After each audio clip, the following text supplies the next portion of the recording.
Ananias was horrified as he stared at Dee's corpse. The body had been lying in their living room for hours, eyes rolled back, mouth frozen in a silent scream. The smell of decay was already thick in the air. Ananias had checked. Dee was dead. So why the heck was he getting up? With a sickening crunch, Dee's spine twisted unnaturally as he rose. His neck cracked to the side, his jaw hanging open, unhinged. His dead eyes, cloudy and unaware of humanity, locked onto Ananias. Then without warning, he lunged. Teeth ripped into Ananias's forearm. He screamed, shoving Dee's corpse away. Dee let out a werewolf's howl and ran towards the front door on all fours like a broken spider. Panic drove him to run outside. He crashed through the door, bolting into the night. Dee stumbled, clutching his wound.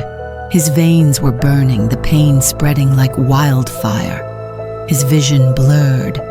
No, it sharpened. His pulse thundered in his ears, but beneath it, he heard everything.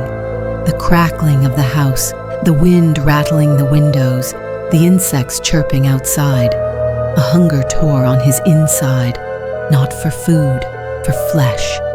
His semi-truck loomed in the driveway, its chrome exterior glistening under the blood-red moon. He climbed in, his hands trembling as he gripped the wheel. He had to get away. Reckless, he drove, driving through lights, running over cars. He had to see her. The drive was a blur. His foot slammed on the gas, the world rushing past in a dark haze in the middle of a dark and stormy night. His mouth was dry and sticky, his limbs twitched. The wound on his arm itches. No, it moved. Something inside him was changing.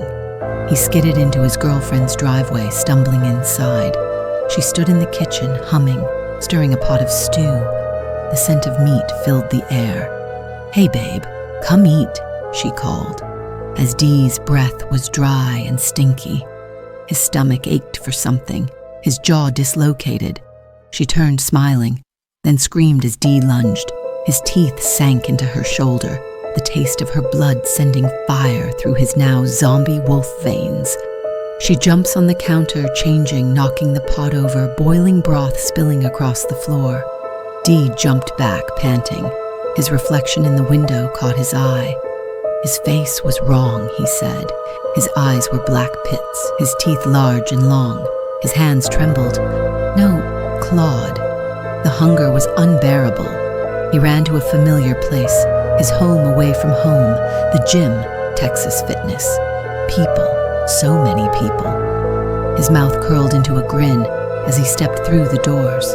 The receptionist looked up, smiling. "Hey, Dee, you okay? You look..."